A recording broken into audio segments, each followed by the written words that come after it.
So nakalagpas na tayo sa screening ng bags. So naka 18 minutes lang tayo guys sa immigration. Hello guys! Kumusta kayong lahat? Annyeonghaseyo. This is Dave, the Koreapot Traveler. And for today's video, tayo po ay papasok sa immigration dahil tayo ay sa South Korea. So magsa-South Korea tayo for the cherry blossoms for the spring season. I cannot wait to be in Korea. But before that, pasok muna tayo sa immigration. I-share ko sa inyo yung experience and then kung ano ba yung mga tinanong or hiningi sa atin. So it's around 11, past 11. So wala masyadong pila sa immigration ngayon. And kung kayo guys ay mag-travel abroad or kahit dito sa Philippines, you can book your activities via Klook and the hotel din. So you can get 5% off kung gamitin nyo yung promo code ko, Dave Dino, and 3% off para sa mga activities na gusto nyong gawin sa ibang bansa, just like South Korea. So, ito na tayo dito sa immigration. So, kayo, kung mag-travel kayo abroad, need nyong mag-fill out ng e-travel. So, punta kayo sa etravel.gov.ph. So, time is 11:20 p.m.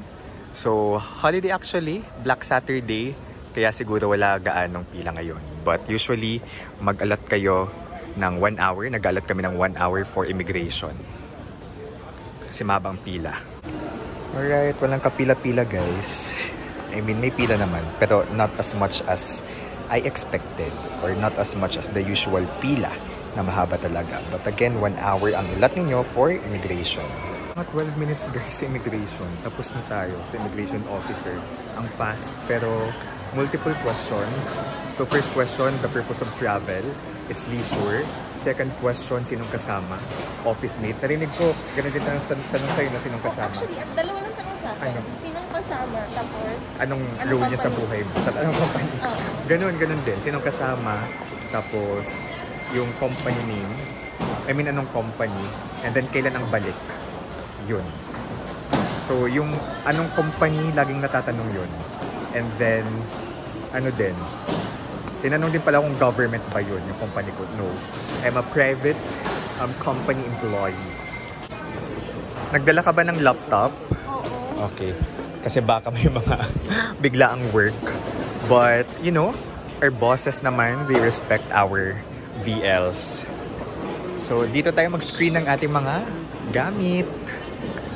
Nakalagpas na tayo sa screening ng bags. So, naka 18 minutes lang tayo guys sa immigration. Tapos, dito sa screening. So, ayun, mabilis lang. And then, kailangan yung tanggalin yung laptop nyo from your bag. Yun lang naman. The rest, yung passport, cellphone, nilagay ko sa loob ng bag. And yung mga charger naman ng laptop, okay na din na hindi na siya ilabas. Pero yung laptop, tablet, kailangan nyo siyang ilabas. So, ganun guys yung experience natin dito sa immigration. You just need to show your passport and then of course mag-fill out kayo ng e-travel, your boarding pass, and then your visa if kailangan ng visa. Dahil tayo magko-Korea of course, kailangan natin ng visa. And mabait naman yung immigration officer, may nahon magtanong, hindi siya nakaka-intimidate. Pero kung wala naman talaga kayong dapat ikatakot, huwag kayong matakot kung wala kayong gagawing illegal sa ibang bansa. Okay? So just keep it short and simple or kiss. Minsan hinihingi din pala yung company ID. So just be prepared sa inyong company ID. How about you guys? Do you have any tips or from your experiences sa immigration? Wait, may dito. Continue tayo mamaya doon, guys. Okay?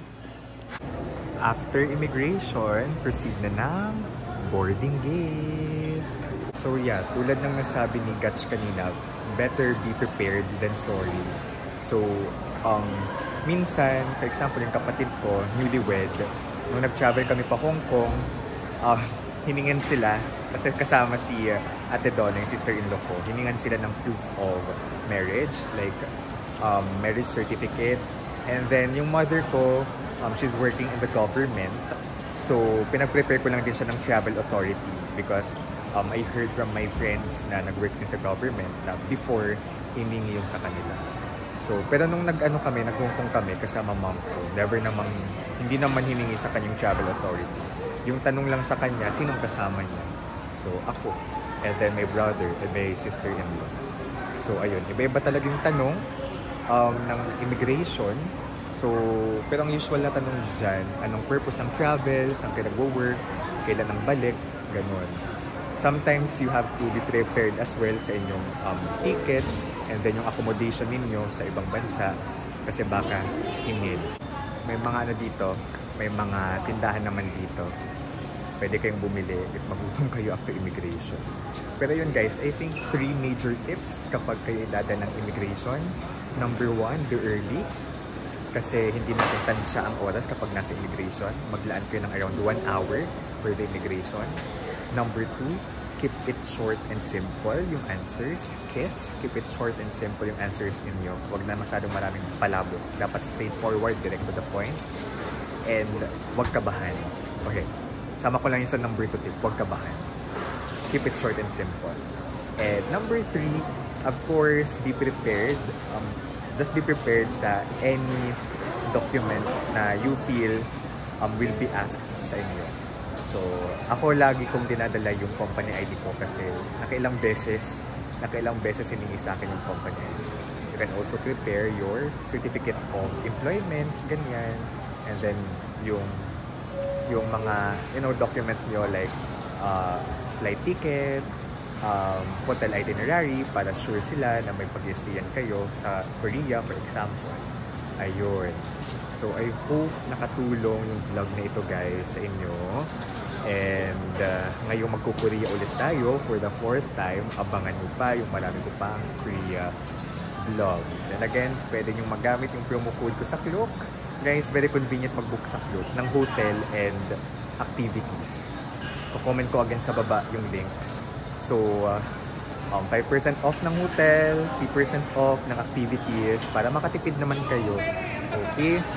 So, here from Naiya, guys, see you na sa Korea. Ayun, abangan nyo na or tingnan nyo na, panoorin nyo na yung iba kong travel vlogs. Okay?